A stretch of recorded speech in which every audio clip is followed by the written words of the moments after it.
All right. Welcome to Lab 8. Today we are going to be talking about binary trees, AVL trees, as well as tree traversals.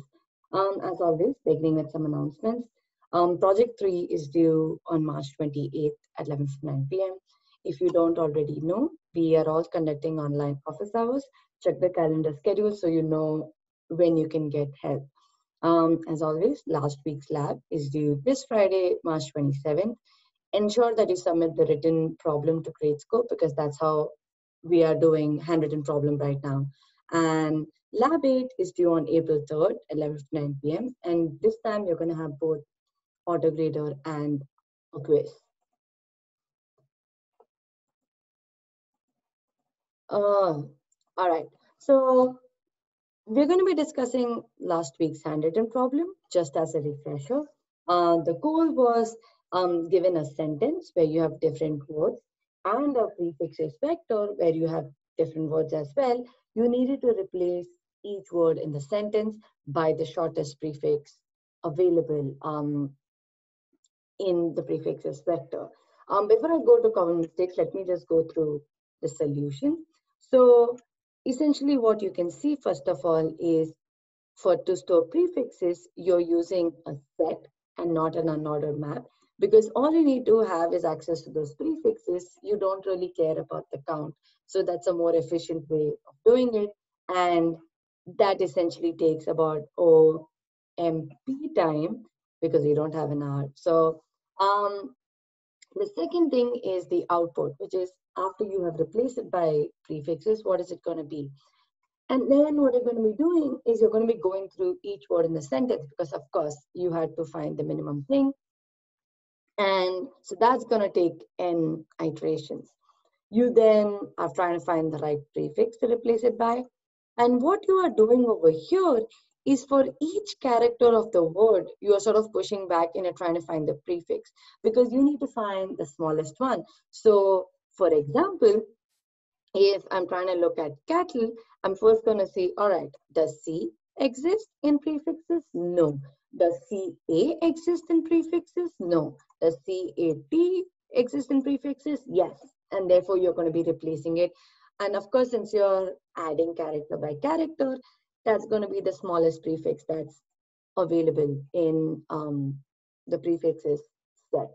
So that's what you're doing. If you do not find a prefix, then you just break because that word remains the same. And that takes O of M time because each word has M letters. And then you're going to be pushing back the new prefix to the vector. So that's essentially the solution. You sort of see how you get PM plus NM square complexity. So some of the mistakes are, for example, using unordered map instead of unordered set. For prefixes, we just spoke about it. You not using a range-based constructor over here and making a new substring each time as opposed to just adding it character by character and so on and so forth. So do ensure that you go back and see this. And if you have any questions, go ahead and ask. So, like I said, this is the agenda of what we're going to be talking about. I have modified slides on this website. It's pretty much the same. It's just that if you want to follow along, these are just slightly modified so that I can teach better. And I'm also going to be doing a specific lab office hours tomorrow, which is 24th March from 3:30 to 5:30 p.m. Eastern Daylight Time. Here I'm probably going to just go through basic concepts, and if there are any interview questions that I can add, I'm going to be going through that. So if you need help with the handwritten problem or these concepts, I'm going to be doing this on 24th from 3:30 to 5:30.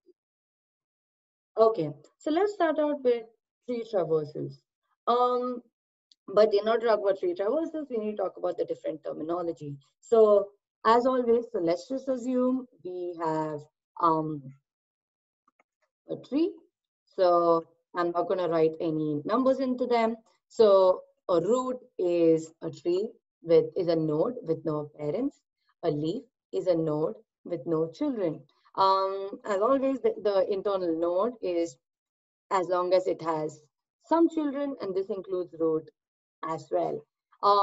I think depth and height are important to sort of distinguish depth is the distance of a node from the root, and height is the distance of the root from the lowest leaf node. And siblings, so for example, this one and these two are siblings because they share the same parent node. So just just as a warm-up question, let's sort of look at how you would potentially do this. So find the minimum depth of a binary tree, which is what is the depth of the shallowest leaf node. So an example of that would be something like, so if you have a tree like this, your minimum depth, these both are equal, is going to be 1. If you have a tree like this, then whatever is the minimum of the two, so your minimum depth is already going to be 1. However, if you have a tree like this, which looks like a stick, you will not, your minimum depth is going to be 2 because this one doesn't count. Take a minute, pause the video and try to work on this, and I'm going to be running through the solution in the next slide. Okay, so starting off with the solution, we can see that we are doing this minimum depth. Of course, if there is no root, you're going to return 0. If a left subtree doesn't exist, like we saw over here, then you're only going to be returning the minimum depth of the right hand side of right subtree. So it's like right subtree plus 1. 1 indicates this branch, this height of connecting root to the node. So you do a similar thing for the right hand subtree, and assuming you have a subtree that looks like this, where you have both left subtrees and right subtrees, you are going to be returning the minimum. You're going to be returning the minimum of the left tree and the right tree plus 1. Take some time to just think through this, and then let's talk about traversals. So there are 3 types of traversals that exist. One is preorder, where you look at the node, followed by, so you're going to be saying this. So let's assume this is a tree, and I'm going to be making this a binary search tree. It doesn't have to be. So in this case, preorder is going to be node left, right. So that's going to be 2, 1, and 3. In case of post order, you're going to be writing it in left, right, parent order, which in this particular tree's case is going to be 1, 3, 2. And in order is just, you're going to say left, followed by no, followed by right. And in this case, it's going to be 1, 2, and 3. Level order is slightly different from all of these. As the words indicate, you're going to be going level by level from left to right. So for this one, it's going to be 2, 1, 3. I just want to point out, this just so happens that preorder and level order are the same. This doesn't have to be when it's in case of another tree. So one thing which you might wonder is, why do you need these 3 different kinds of traversals? How is it actually relevant? So this I found from a Stack Overflow post. So a way to think about preorder thing is like, it's like a top-down recursion where you explore nodes first, followed by its leaves. You can think of post order as bottom-up recursion, where you're going to start out printing the leaves, followed by their corresponding parents. And with in order, if you go by in order, then you're going to be retrieving how it was originally inserted that resulted in information of that tree. So just as a, understanding how this might work in an actual setting. So what does this code essentially look like? Because we are trying to print it in these orders, correct? So one of the things that we saw was preorder is essentially parent left, right. So you can see how the code for preorder is, you're going to be visiting the head node, which is the parent node first. You're going to be traversing the left subtree, followed by traversing the right subtree. Now in order, again, you're going to say left, followed by parent, followed by right. and so on and so forth. So let's look at what pre-order traversal is. So just as a reminder, this is going to be PLR. So like we see, so it's going to be head, left, head, right. So let's do a quick example. If you have this particular tree, what would be the pre-order traversal of this tree? Again, pause for a bit, try it out, and then I'm going to be showing what the order is in the next slide. Right. So it's going to be this, and let's just quickly look at how it is, because you have parent, left, right. So you start out, this is the parent, so you print 15. And then you're going to go to left. Now at left, again, you're going to be printing parent first, and that's why you're going to be printing 6. And then you again go to the left, you're going to say, this is the parent, so I print 4. It doesn't have a left child, so we ignore it. And then we have a right child, so you print 5. And you sort of go about doing the same way. So one way to think about these kinds of traversals is when you say parent, left, right, you are going to be printing the parent first, followed by all like this order of the left subtree, followed by what the pre-order traversal of the right subtree. So when you're attempting this, it's good to sort of see, okay, is this the order in which my nodes tend to appear? So this is going to be great, where again, for post-order traversal, you're going to do left, right, followed by parent.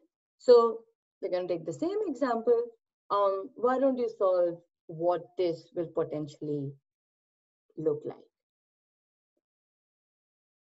Okay, so again, we are saying this is left, right, and parent. So pretty much how we saw in the pre-order thing, this will see that you will print left subtree first, followed by the right subtree, followed by the parent. So you can see how 15 appears last.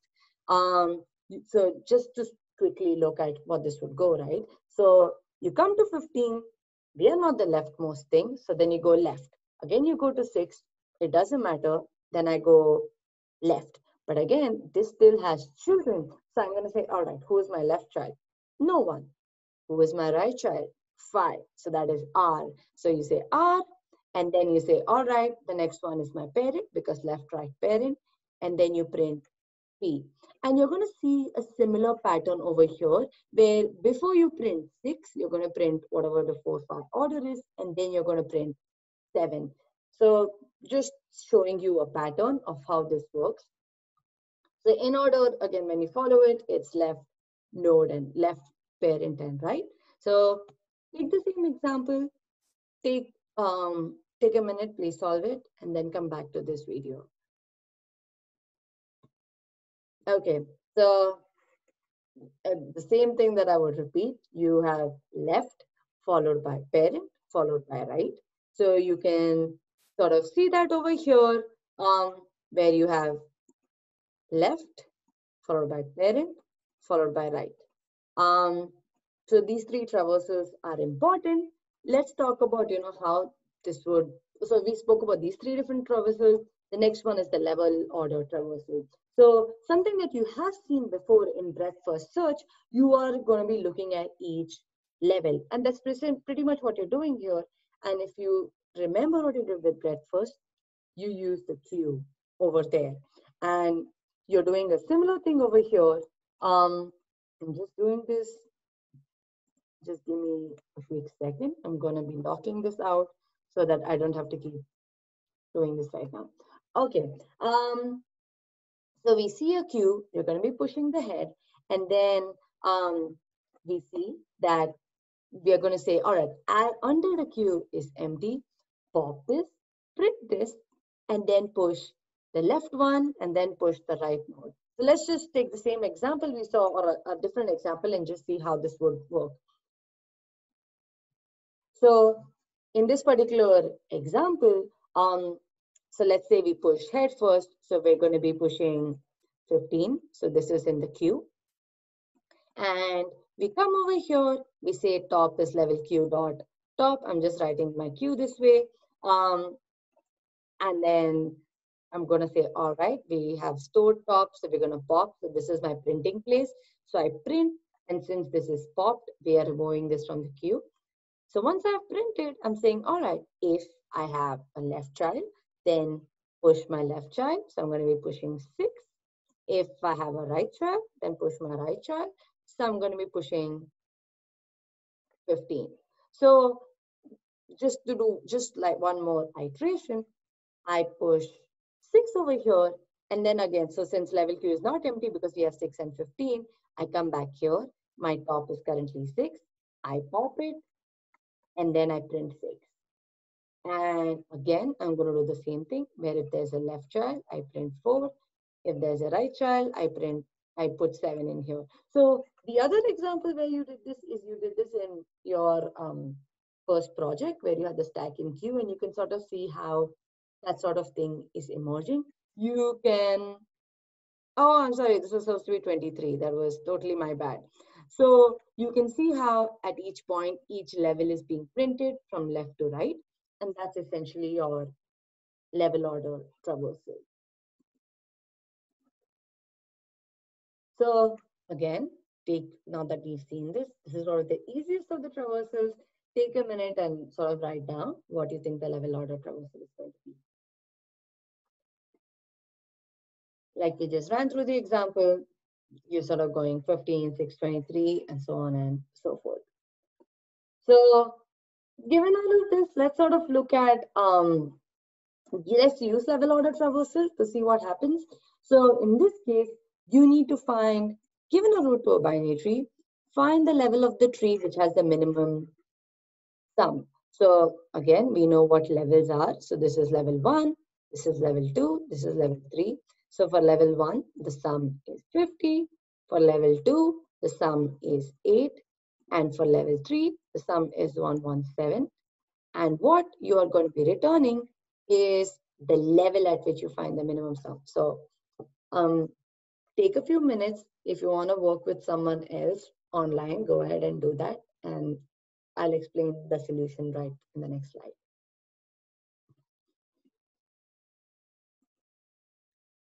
Okay, so reminder, so we are saying the time complexity is O of n, which is looking through all of the nodes, and memory complexity on an average is going to be log n, otherwise it's going to be worst case O of n. This sort of comes with the type of tree because it's not guaranteed to be complete. You might just end up getting a stick tree, which is why you might get this kind of memory complexity.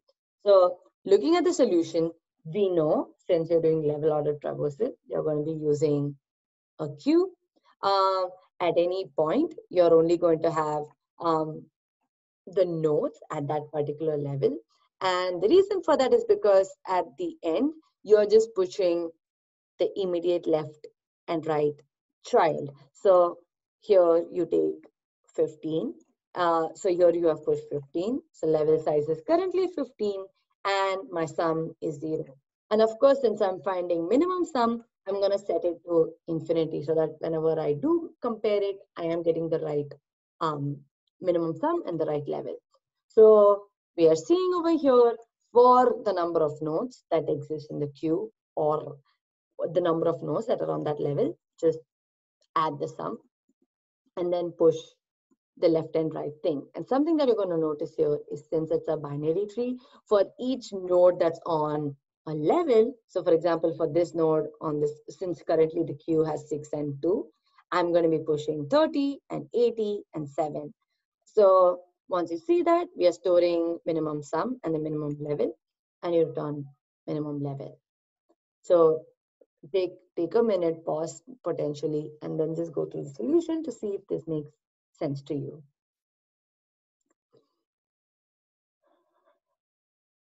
Okay, so that is the end of different tree traversals.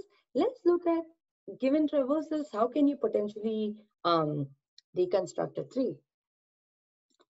So we have these following traversals where we know that this is the in-order order and this is the post-order order.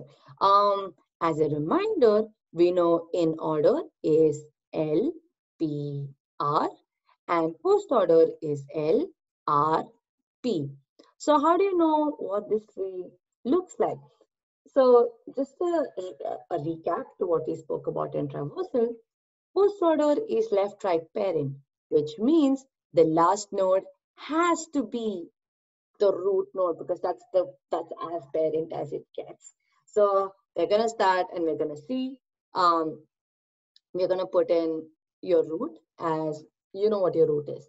Now the next thing is, so now that you know this is root and we know again that in order is LPR, when we determine that this is the root, we know this is its left subtree and this is its right subtree. And now we're going to use that to reconstruct this tree. So that's what we spoke about.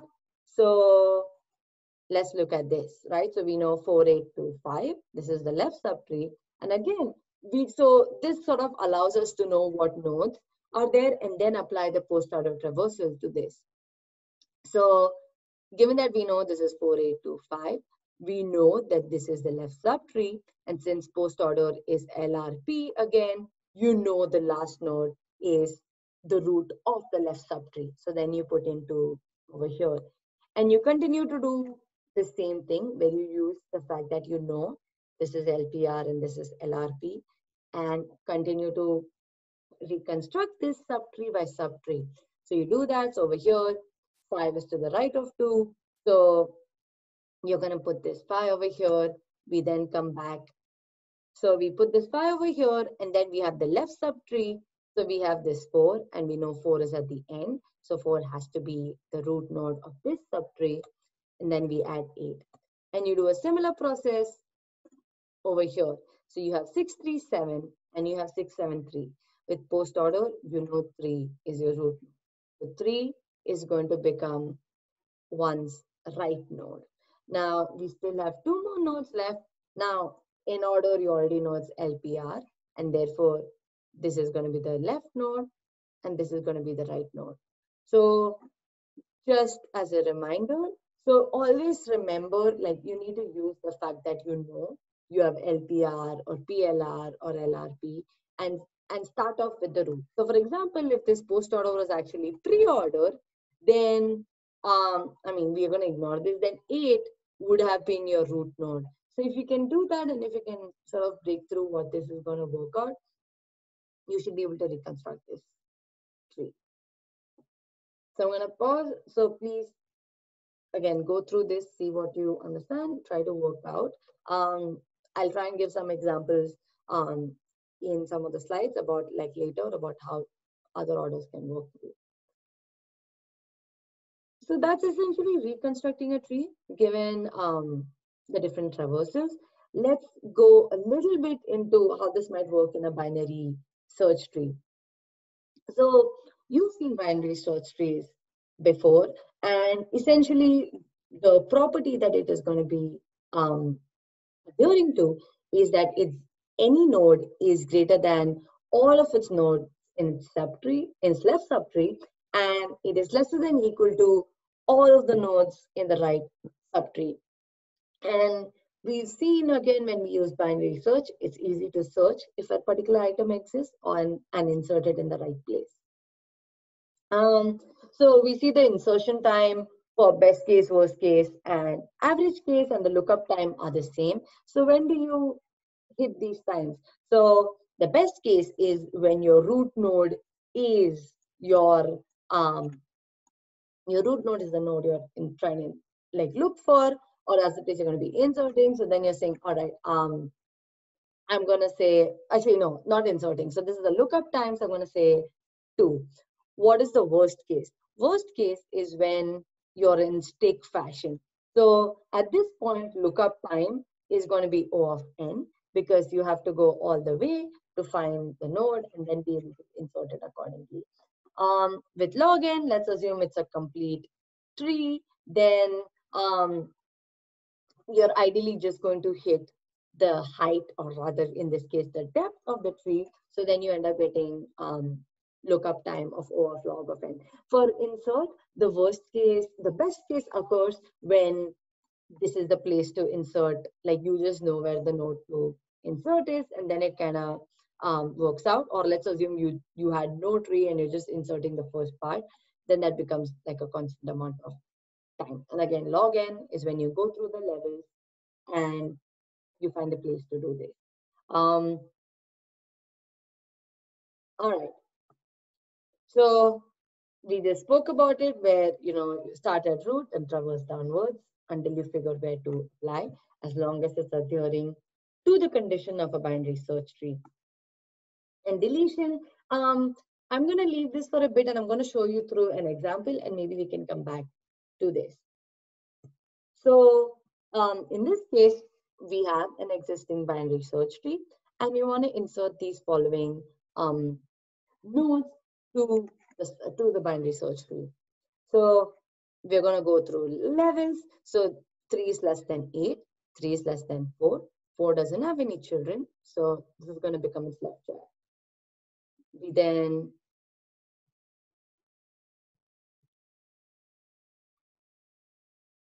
just a second.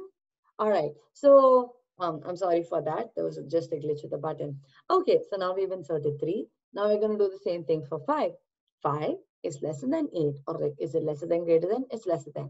So I go to 4. Is 5 lesser than or greater than 8? Is greater than, sorry, if is 5 lesser than 4 or greater than 4? It's greater than 4. 4 doesn't have any right child, so you're going to insert 5 there. We now have 6. So you're going to do the same thing, compare at each level. At 5, it reaches a point where 5 doesn't have any right child, so you add 6 to it. 9, slightly different. You go to 8, you see 9 is greater. You go to 10, 9 is lesser. So then you add it as a left child. So this was fairly consistent.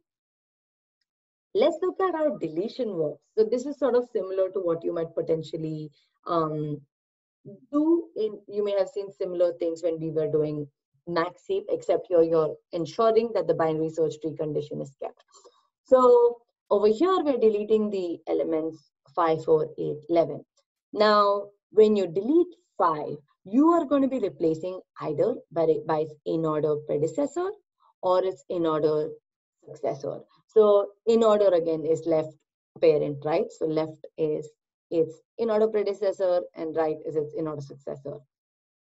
Since 5 doesn't have any left child, we are just going to replace it by its right child. So at this point, it's going to be 6.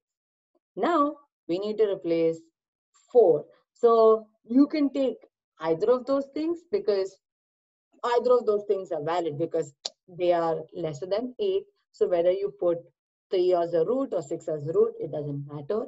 So here you can see the two different things where I have these both things. So now in this case, I am replacing 4 by its in-order predecessor, and here I'm replacing 4 by its in-order successor. We now have to delete 8. And again, the same thing works. You're either going to be replacing it by its in-order predecessor or in-order successor. Why? Because right now we have in its left subtree, we have 3 and 6, right? If I replace it with 3, then I'm going to break the binary search tree rule, because 6 is bigger than 3. Therefore, 6 cannot be its left child. So if you traverse the tree, traverse the root, and you figure what its in-order predecessor is, when you replace it, the binary search tree condition is maintained. So that's why you see over here, I'm replacing 8 by its in-order predecessor, which is 6. And over here, I'm replacing 8 by its in-order successor, which is going to be 9. And if you see this tree, we still have the binary search tree condition maintained, because we have 3 to the left, 9, 10, 11, or all of them are bigger than 6. 6 and 3 are to the left, 10 and 11 are to the left. So the whole subtree is lesser than the root. The whole right subtree is greater than the root, or greater than equal to the root. Now, deleting 11. So in this case, you either have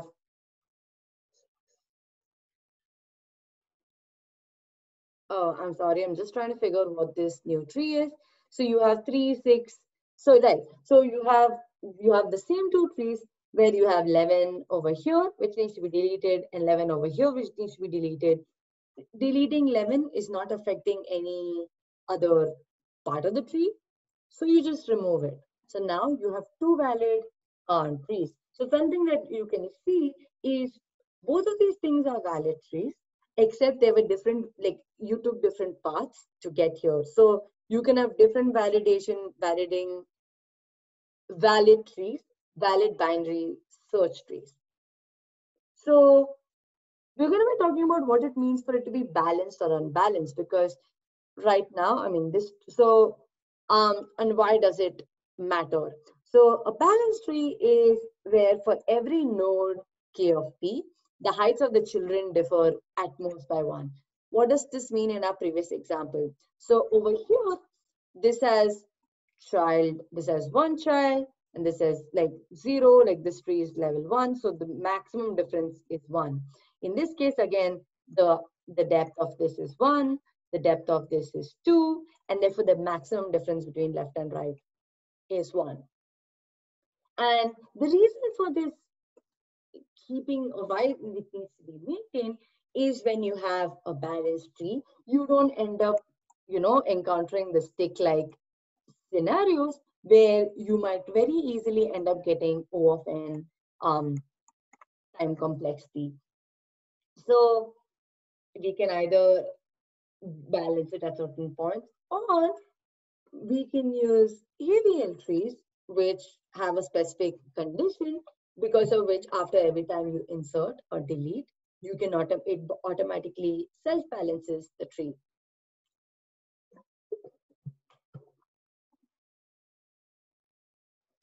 All right. I'm just quickly looking. Okay, so what is an AVL search tree? Just like I said, it's a self-balancing binary search tree. So it still has the properties of binary search tree, except it balances it out. And like we just said, it has these average and worst case of O of log n. So of course, efficient. So what are the invariants in addition to binary search tree? So again, this is the binary search tree invariant because of course it's a binary search tree. And then you have the balance factor, which is the height of the left subtree minus height of right subtree can only be in this range, like -1 or 0 or 1. So again, I'm just going to skip this description, because the main part of this point is no matter whether you insert or delete, you are going to be rotating so that you maintain the -1, 0, 1 range. So let's look at a few examples. Now, there are 4 different cases that you typically encounter in an AVL rotation, and we're going to talk about a special case as well, but let's try to understand what this instinctively means. So over here, we can see that this one has height 3 and this one has height 1. Therefore, the difference is clearly greater than 1. So what is it that we do? We need to balance this out. So one thing which you will notice here is that the left subtree looks like a stick, and the goal is to change that. How would you change that? You're going to you have this +1 and the +2, you're going to go from bottom to top, and you're going to try and reverse that at the first point where you have an unbalanced tree. So you rotate right. So now you have 1, 2, and 3, and you have 4, 5. So you see how the binary search tree condition has been maintained, and now we have a balanced tree. Now let's look at the mirror image of this, right? Where you have a stick-like structure as its right subtree and not so in the left subtree. So you do the same thing. You are going to be taking this particular node and sort of rotating it left. Now again, same thing where you want to ensure that the binary search tree condition is maintained. So you just rotate this. This becomes a fair a balanced tree right now. Now, so one thing which you see over here is this is minus minus, and the reason for this minus minus is because over here the height of the left subtree is 0, because there is no subtree. The height of the right subtree is 1. So as we just saw in the beginning, the balance is left subtree height minus right subtree height. So this is -1. So if your right subtree is longer than the left subtree, then you're going to have minus values. If your left subtree is greater than the right subtree, you're going to have plus values. So let's look at a slightly different case. Over here, you have this kind of place where you have this one as a negative balance and you have this one as a positive balance. How do you go about doing this? One thing which so the whole goal of this is try to simplify it so that you can then get the right balance. So in this particular case, what you're going to do is you're going to convert this to the stick structure that we've seen before. And the way you do that is you rotate 1 and 2 and 1 and 3. And now we see that this is familiar because you saw this in the plus plus case. So you do exactly what you saw there and you rotate this at this point. So again, when you see something like this, where you have a plus first and then a minus next, you're going to make it into a stick structure and then do what you saw in the plus plus case. Similar to this, over here, you have minus as the top part and the plus as the bottom one. So you have differences. So similar to the left subtree, you're going to do the same thing over here, where you're going to make this into a right stick structure. This becomes similar to the minus minus case that we saw at the beginning. And then you rotate it, and now you have a balanced tree. So I would say just look at how this might work. We're going to see an example where it's not exactly the same. So let's look at this. You have -2 over here, you have -1 over here, but if you look at so -2 is clearly not valid. How do you go about changing this tree? One of the reasons you can't just do what this converting to a stick structure here is because you can see how these both are the same, but the problem is this one also has children, unlike the original case. So even if you try to make this into a stick structure, so you say 2, 3, 4, and 5, 6, that kind of simplistic structure changing at each level is not really going to work because the right subtree will always be bigger than the left subtree because there are so many different levels. What do you do instead? We're going to be thinking about in-order successor and in-order predecessor here. And again, we're still going to be thinking about stick structure. So what I'm going to do is I'm going to cut this part out because 3 is the in-order successor of 2, since I'm trying to balance out the right one. So once I do that, then what happens? Now I can just translate this into a balance tree where I just translate the stick structure to look like this. And now I can since 3 is lesser than 4, I can make 3 into my right child of the left child.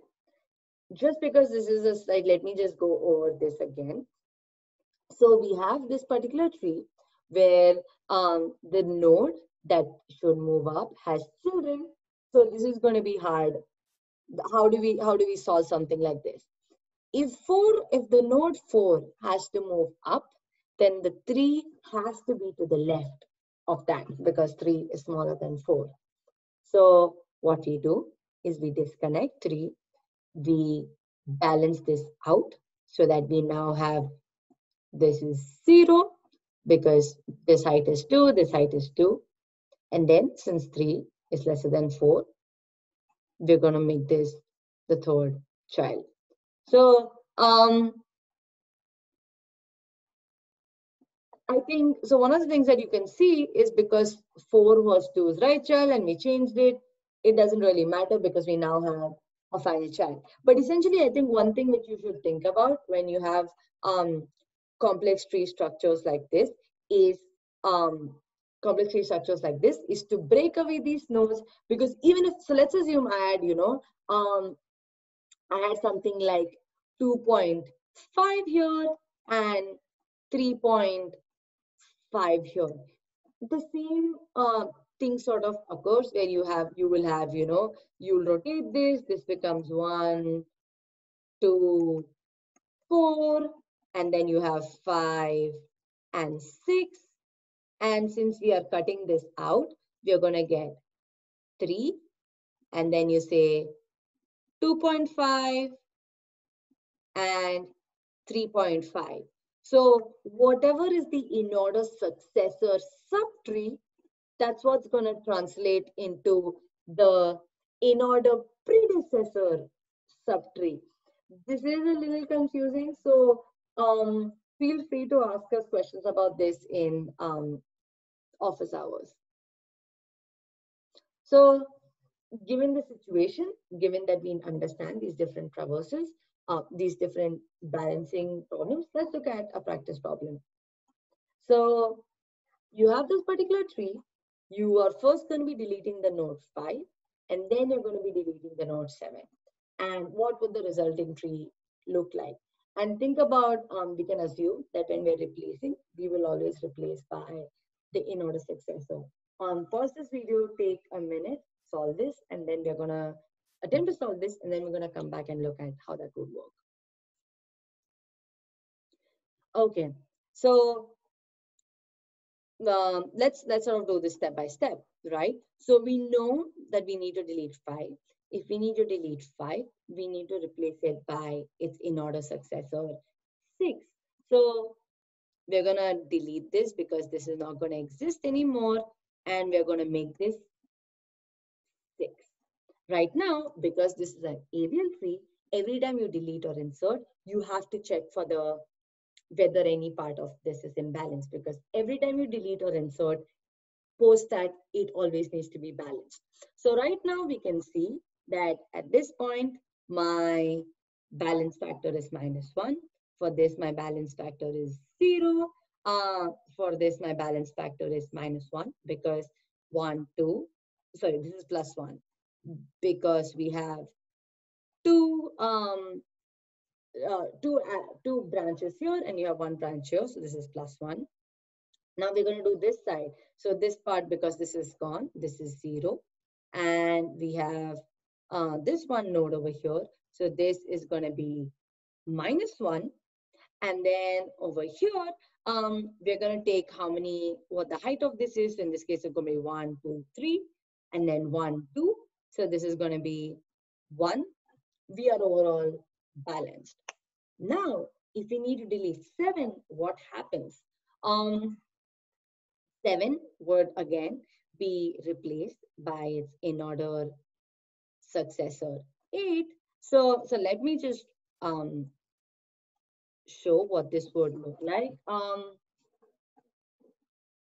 Oh, great. So right now our current tree looks like this. We have 6, we have 3, we have 1 and 4 and 2.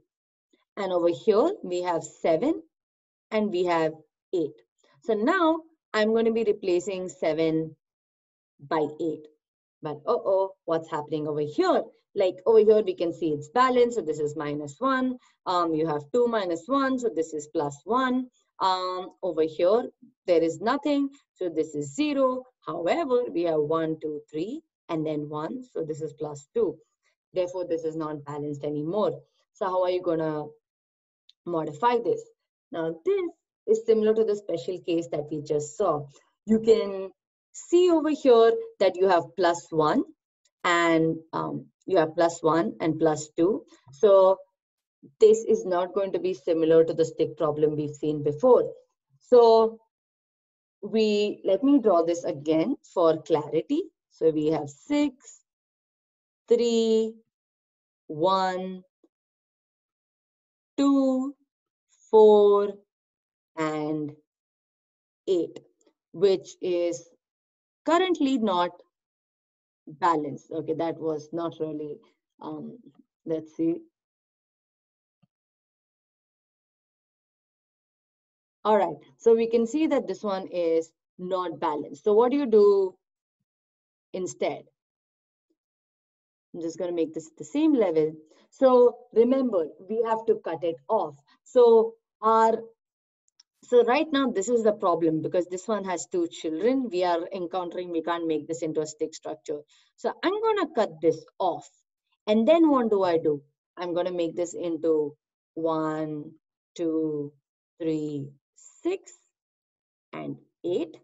And then I'm going to rotate this around. So I'm going to be moving over here.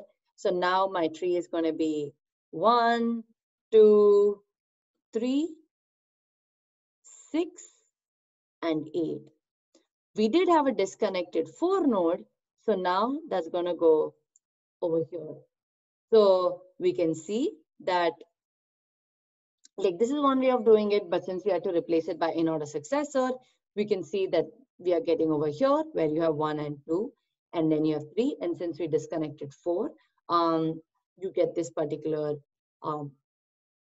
structure, and we can see over here that this is now balanced. So just the step that I did differently over here was the fact that I took 1 and 2 and 3 and then I rotated it. I left it B. I didn't have to do anything over here because this was already balanced. So we just moved and we moved over here and we got this particular structure. So these are just practice problems, which I will talk about later, which I can talk about tomorrow. But that essentially marks the end of these different things that we've looked at. So you had KVL trees, you had binary search trees, and you had the different kinds of tree traversals. So I would say at the end of this, you should pause and write down the things that you had questions about, so that whenever you have officers, you can answer. You can ask for answers about these. So our handwritten problem today does use the current the concepts that we've seen right now. So let's look at that. So the handwritten problem is saying, let's try to find the diameter of a tree. And in this case, the diameter of a tree is the maximum number of edges that can connect. So for example, over here, we have this particular branches of trees that mark the longest distance between one end of the node and the other end of the node. And you can see in all 3 examples, they are the very last node. Even in this case where you have almost a stick structure, since A does not have a left subtree, A becomes the last node. So you need to find what set of nodes are going to give you that particular, that value. So what you need to be doing is you need to be returning the diameter. You're being given this particular class. So do not modify anything in this class. You can see how you have a node and you have left and right children. Each of them have a value, and null pointer means an empty tree or a missing child. And we can see over here, so you have this diameter 8 because you have 1, 2, 3, 4, 5, 6, 7, 8. And if you take any other edges, for example, you take 1, 2, 3, 4, 5, that's lesser than 8. If you take F, C, G, so 1, 2, 3, 4, that's wrong. You can't do A, C, G, F, M because A is not the last node. You have to look at what its last node is, which either doesn't have any subtrees or it has a missing child. So thank you so much. And again, if you have questions, please go ahead and ask. Just as a reminder, I'm going to be doing my lab 8. The concepts that were covered over here from 3:30 to 5:30 p.m. tomorrow, which is 24th March Eastern Daylight Time. This is the Zoom link, and this is on the calendar as well. And this marks the end of lab 8.